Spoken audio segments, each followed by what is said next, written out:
Hello Spooners, different angle because there's no bookshelf.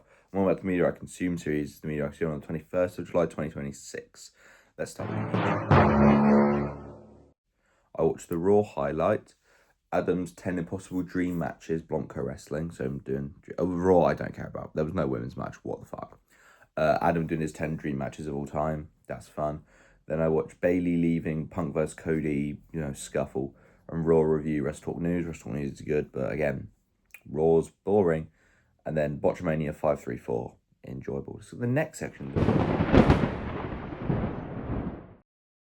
I read, I'm going to pronounce him, Simon Bolivar, the dictator of South America, in the book The Dictators by Ian Dale. Learning about dictators you haven't normally heard of is fun. So the next section, the music.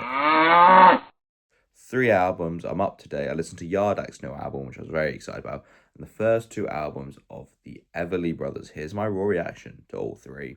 I have just listened to the brand new Yard Act album. I love Yard Act, and their new album, You're Gonna Need a Little Music, is no different. Like every single song on there, Empty Pledges, New Beginnings, Tall Tales, Fiction, You're Gonna Need a Little Music. Cherophobe Rock, Thrill of the Chase, Janie said, Redeemer, Talkie People, and Over the Barrel. I love their talking style and some of the new punker aspects they had. Like Redeemer was great, Over the Barrel was great, Empty Pledges was great. It was a fun album. I really like Yard Act. You should give it a listen. Best song on the album, You're Gonna Live. No, it's Empty Pledges, but you're gonna. Every song was good. Every song was good. I love the way the narrative of their albums all tend to be. Janie said, again, another great song. All of their songs are good. Probably on initial reaction listen, probably they're better than their last, but not as good as their first. Their first album is one of my favourite albums of all time, so take a lot to beat that. Just on first listen, yeah, probably goes in the middle of the 3. But a great album. All of their albums, 10 out of 10, 100%. For Yard Act's new album, You're Gonna Need a Little Music. I have just listened to The Everly Brothers by The Everly Brothers, their debut album from, get this, 1958. The album's nearly 70 years old, and it's not bad. I mean, it's very early rock and roll doo-woppy stuff. I like 2 of the 12 songs, those 2 being Keep Knocking, the best song on the album, and Wake Up Little Susie. And listen, I was thinking, it's mad that these people sing probably the nicest love, like the best love songs ever sung, are probably from the late 50s, early 60s, mid 60s up to maybe 1970. But they treat the women so bad.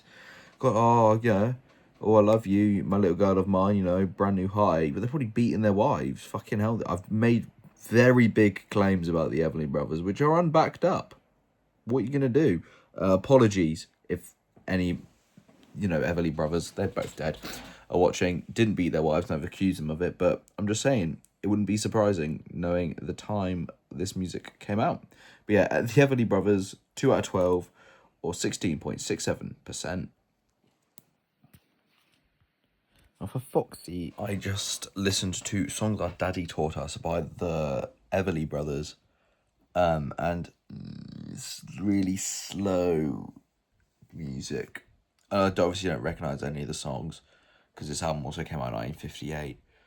And sadly, because it's as long as like it's 0%, sorry the Everly Brothers, my previous video, I claimed that they beat their wives, and none of them did. So, sorry the Everly Brothers for saying you beat your wives, you didn't. But this album weren't great. It was just really long, and so I think the first song's probably the only like decent song, but even then it was just a bit meh.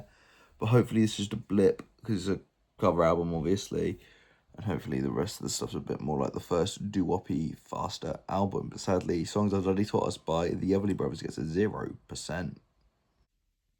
An amazing album, followed by an okay album, followed by a 0.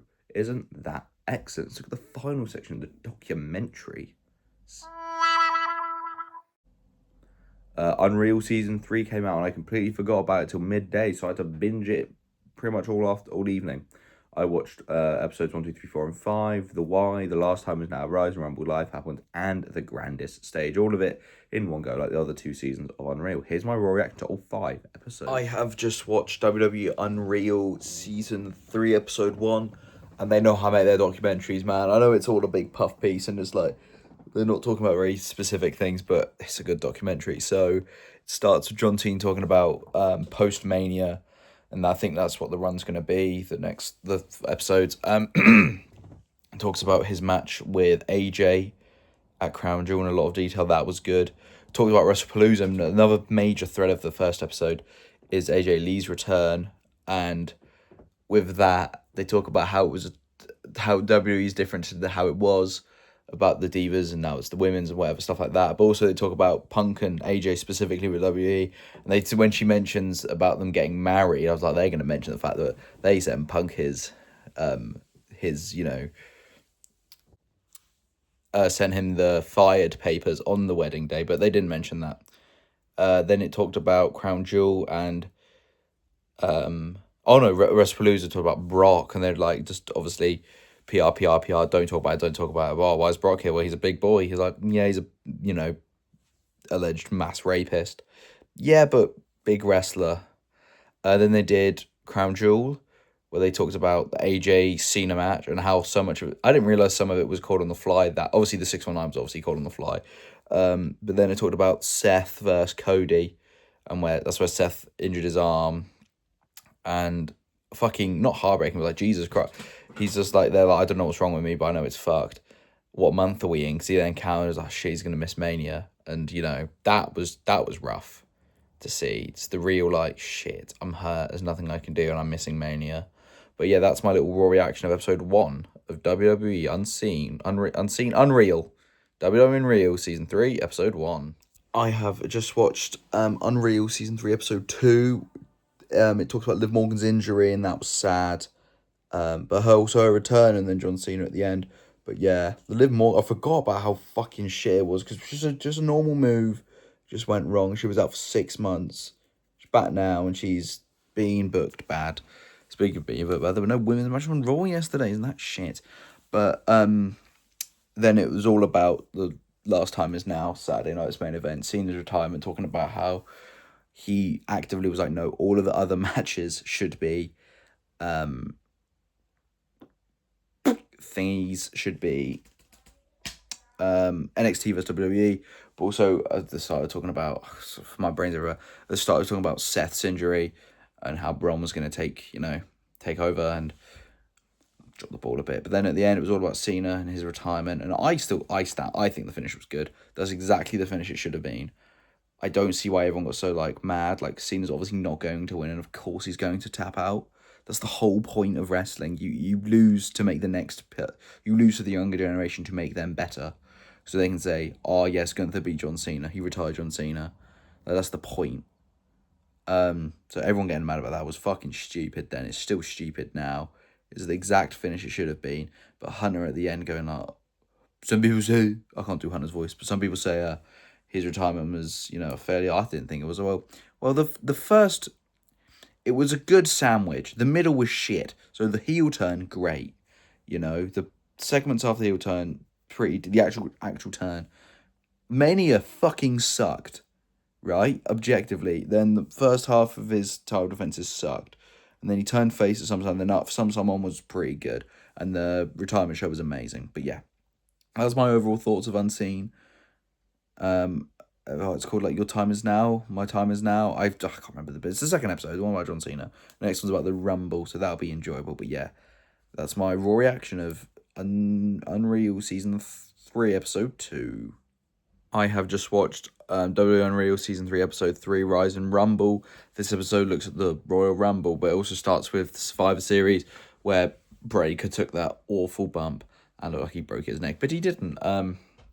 It also followed Lash Legend and Trick Williams, because the couples are easy. He also did Chelsea and Zack Ryder, Matt Cardona, I can't remember what his name is now, but showed them the house they built, showed a little bit of highlight of Chelsea in the Rumble, Lash in the Rumble, Liv Morgan's recovery from injury, and then obviously winning the Rumble. Then for the men's side, it showed Oba being the fucking best thing the WWE have to offer right now. Did a little bit about his backstory in Nigeria, obviously coming for the shot put, but then being like, he's the shit. What else was there? Women's match, Chelsea Green, Rumble, and Oba's the man. Showed about else was there? Was another person. They'd have followed multiple people. I can't remember everything. You should watch it. It's fun. But yeah, I'm really enjoying the season. I enjoy it. Unreal. I'm so down on WWE at the moment. The only thing I'm looking forward to in SummerSlam, which is in 2 weeks, week and a half, is Brock over in Hell in a Cell, because Oba has to win. But yeah, that's my little raw reaction of season 3, episode 3, WWE Unreal. My raw reaction of season 3, episode 3 of WWE Unreal. Yeah, I've just watched season 3, episode 4 of WWE Unreal. I think that's called When Life Gets in the Way. Talking about injuries, talks about Bron Breakker's injury, then Bronson Reed's injury, but also other bits of life getting in the way, like Naomi getting pregnant. It's a very enjoyable series. I just trying to remember, because each episode's an hour, and it's obviously not a story, and it jumps around. What else was there? The Chamber, Larry dying, Punk and AJ Lee's dog, and it finishes with the end of Chamber. Gotta get Cody at Mania. What else was there? Oh yeah, Bronson's injury, Bronson's injury, Seth's injury was previous episodes. It's a good little, it's a puff piece, right? But you know, they're all saying their stuff like, oh, this is that. It's still enjoyable. AJ Lee and Punk stuff's very good. Punk feels really genuine, which is, Cry Me a River. But it seems good, and AJ's good. Seth stuff's good. Who else was there in this? Oh, Trick again. Trick's so cool. Him and Oba. Oh, honestly. Early predictions for the rest of the year. Oba wins if he's not already WWE champion or World Heavyweight champion, Oba wins a Rumble, Trick wins Money in the Bank. They're so fucking cool. But yeah. Oh, because what that Trick is a great, cash-in song. But yeah, that's my raw reaction of Unseen season 3, episode 4. When Life Gets in the Way. Only 1 hour left of the docu-series. I have just watched the final episode of the Netflix WWE Unreal episode 5, Grandest Stage, all about WrestleMania, night 1 and night 2, focuses on Stephanie Vaquer and Liv Morgan's match. Stephanie admitting that she needs to take a break off, her body's tired. AJ and Becky's match, Trick Williams' match, Oba's match. What a match. And it's so funny seeing Danhausen, just because he's only there for the last few pay-per-views. It's him in the background, full gimmick. I think he even does the voice. He was chatting to Pepsi-Ville when he was having a little tear up over AJ. But yeah, a good season. Cody in this though, jeez, Mr. PR himself. Just some of the things he said, just like, come on, mate, come on. Oh, he said something like, oh yeah, adding Pat to this, people might not have liked it, but they were fine with it. Wrong.